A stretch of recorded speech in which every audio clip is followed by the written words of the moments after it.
everyone. Nice to see everybody again this evening on this breezy Thursday night. And hope you all have been having a great week. So far, so good for me. As I told you on the last podcast, I was going to be bringing some of my props so that I can keep my good mojo going on up in here. Don't pay attention to him. He keeps me cool, okay? And then along with him, we got our little California sage burning as we bless the atmosphere, okay?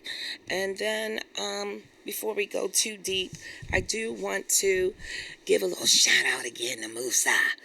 This is one of his shea butters. So last week, as you all know, I was drinking one of his fabulous homemade remedies for digestion. This helps my skin remain young, smooth, moisturized, and beautiful. Thank you so much, Moose. So now, tonight, the main thing I would like to focus on is gratefulness. We are entering the time of year where holidays are around the corner, and, that can cause some anxiety for some folks to pick up and not be too pleasant. So to counteract that, I wanted to take the time tonight to express my gratefulness for those who came before me in my family, my ancestors who, in spite of whatever challenges they had during their time frame, they continued and passed their knowledge on to us, whereby we're able to survive and, have a better life than they did. And that's regardless of your heritage, because many of folks from various cultures may be first generation Americans. I'm actually long from being a first American. My family's roots go back very deep in this country. And because of that, I believe is why I am able to sustain during this time, the times that we live in now. One of the things that I was raised with, that I am grateful for, is prayer. I find prayer to be very valuable. As my grandmother used to tell me, my maternal grandmother, she would always state, I don't have the material wealth to leave you, but I do have prayer, which is more valuable than all the material wealth in the world. Because, see, prayer is an invisible force, all right? And when you pray, it's a 2-point process. We pray and then we take action. See, the first part, giving prayers based on faith and knowing that maybe what is in the unseen will manifest in time, and or giving thanks for what has already manifested, right? And then when we take action, that's going to bring our prayers being in alignment with being answered. A lot of times I hear people say, I prayed for this, I prayed for that, now I'm waiting. What you waiting for? So, especially if and when you're able-bodied, it's best to just keep it moving. I know the difficulties that we have, but please believe it is not based on background. I've met so many people from various backgrounds that have had poverty-stricken lives. Based on where I came from, I was rich. And y'all know I came from low-income housing. Those of you who know. So, with young people or people in general nowadays that's out here, doing your all, and you keep feeling like, okay, every time I get down, I get back up, but I get knocked back down again. Well, get up again. And in process of getting up, give thanks and praises that you can. And little by little, you'll see you gotten closer to whatever you're trying to attain. Now, going back to me being grateful for my ancestors, I'd like to speak a little bit upon my paternal grandmother's grandmother. She owned her own beauty salon back in the early 60s on Main Street in Ellicott City, Maryland. And for those of you who are familiar with the area, you know during those times businesses were mainly dominated by white folks. And she opened her home up so that on the bottom level, in the front of her store, was the beauty salon. In the back, she sold candies of various sweetness as well as ice cream. Okay? Entrepreneur spirit. Everyone knew her, and they patronized her. Because again, back then, you had your black community, you had your white community, things were separate. However, being on Main Street in Ellicott City, she was able to sell to all people, especially children. And they didn't forget that. Those children are now in their 70s, and they speak on that. I'm very proud to come from that lineage. And I'd like to say thank you, Grandma Carrie Brown, for having that stamina to pursue your dreams during a time when people probably were telling you, no, stop. I'm so grateful you didn't. And on my maternal side, my grandmother would always tell me that you're fortunate, whereby you're blessed because of your DNA.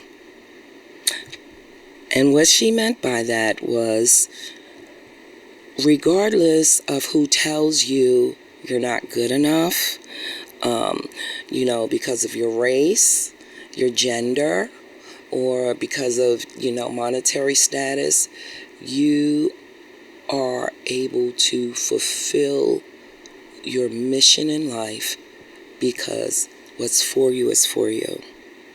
Now, when she first told me that, I was probably 7 years old, and it really didn't register, but as time went on, 9 years old, she would share family history about our community, and then she kept scrapbooks, which I learned later on in life, most of the grandmothers did that back in Ellicott City during those times because, as my grandmother said, that our history wasn't going to be taught in our regular schools.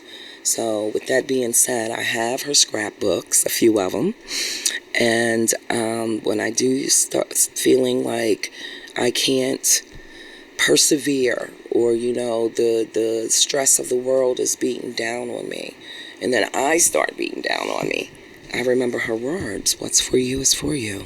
The world can't take it away. So before we go into a break, I would like to read a poem that I wrote many years ago. It was during Juneteenth celebration. I wrote it in honor of my foremothers and forefathers. Because of their DNA, I'm who I am today. It is entitled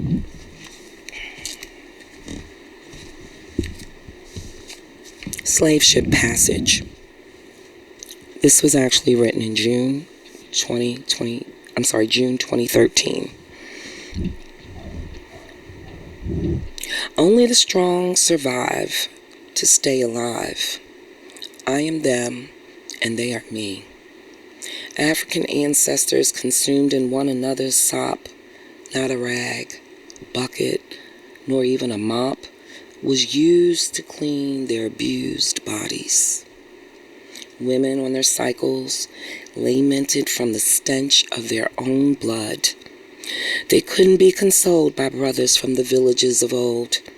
They had their own misery in which they had to rot, from uncontrolled bowels and stomachs that continually rose as they voyaged across the sea before arriving on American shores.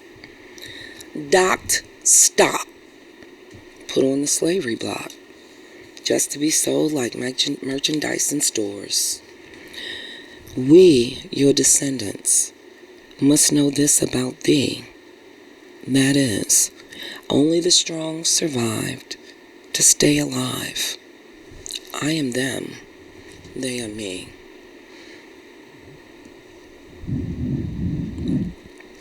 I hope you all enjoyed that.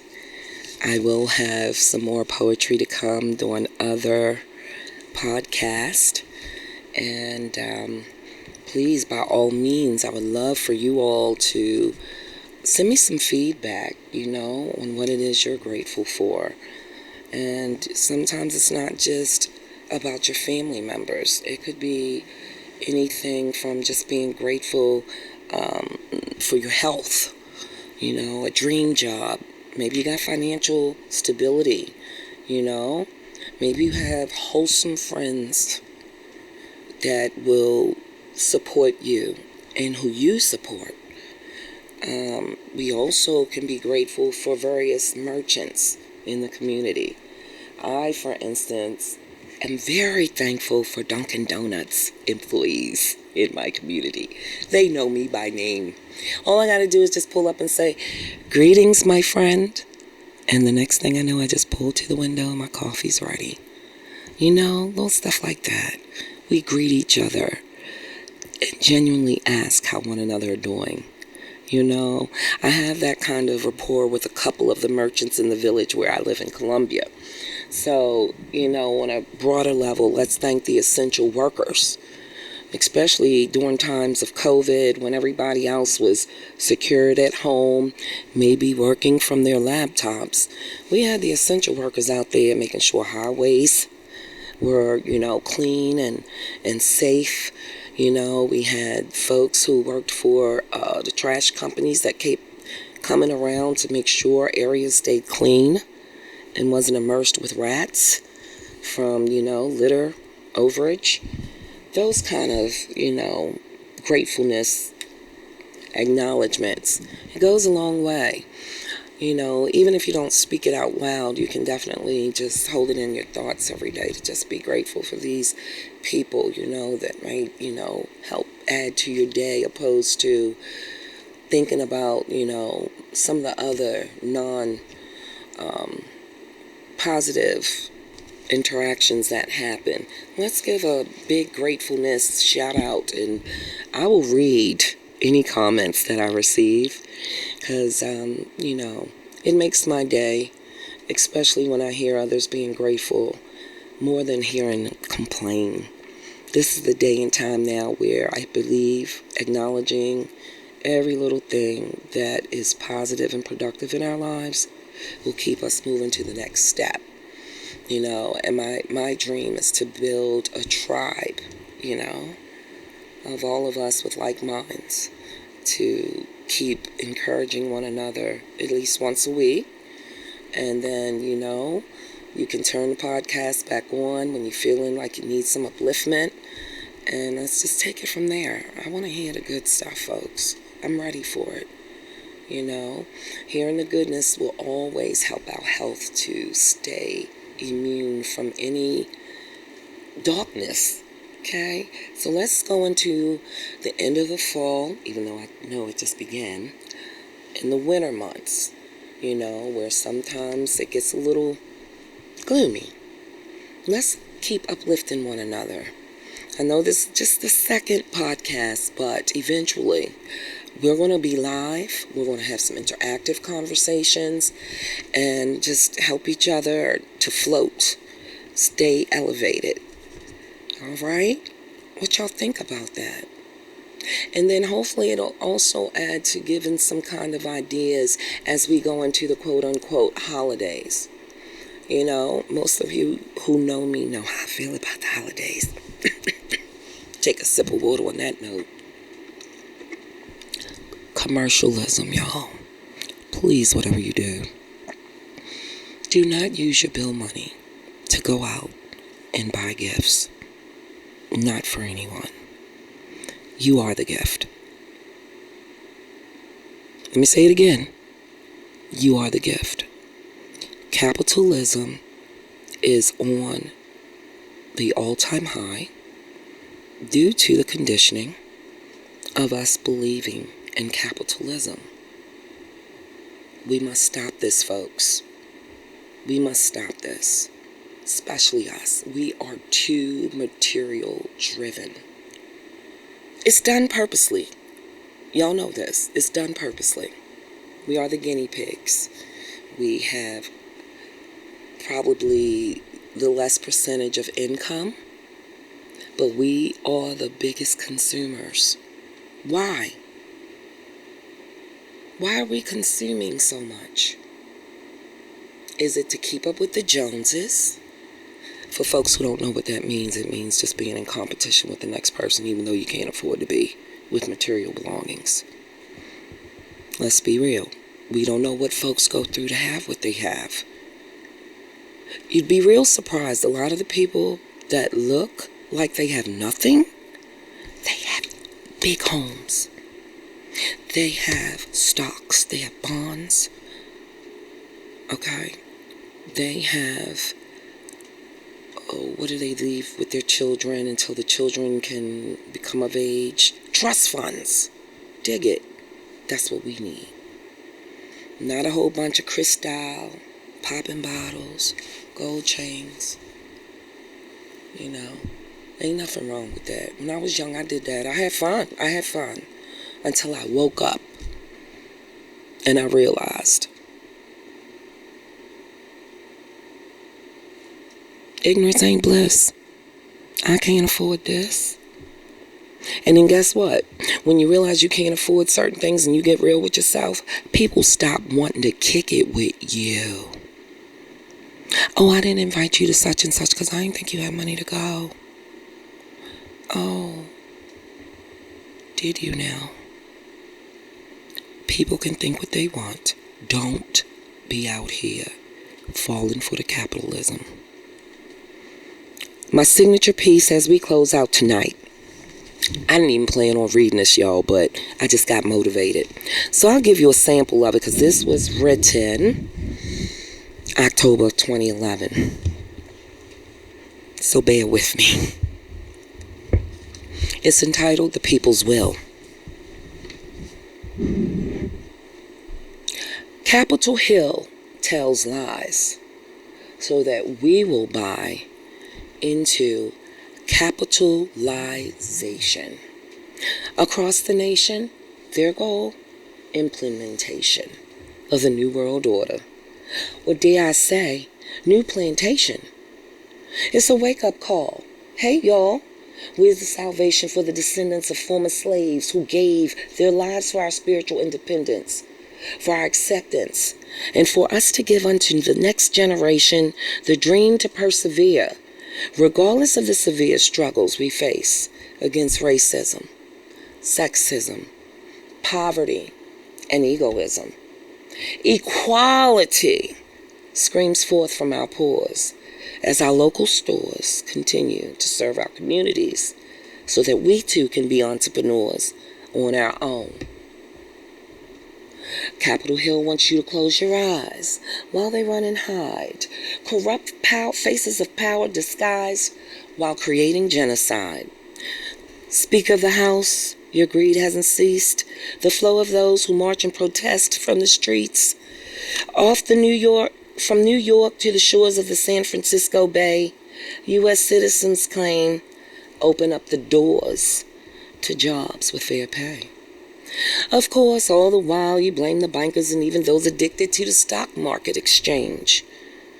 Capitol Hill, we will no longer buy into your lies, for we are on the rise, and we will gain golden opportunities once again, for we are the chosen people with protection from the heavens. And from here on in, we are determined to win. Peace and blessings. And rest in power to Queen Assata Shakur. The revolution is happening now. Dig it? Back in 98, we used to say it's not being televised. It's being televised. This is 2025. Stay alive.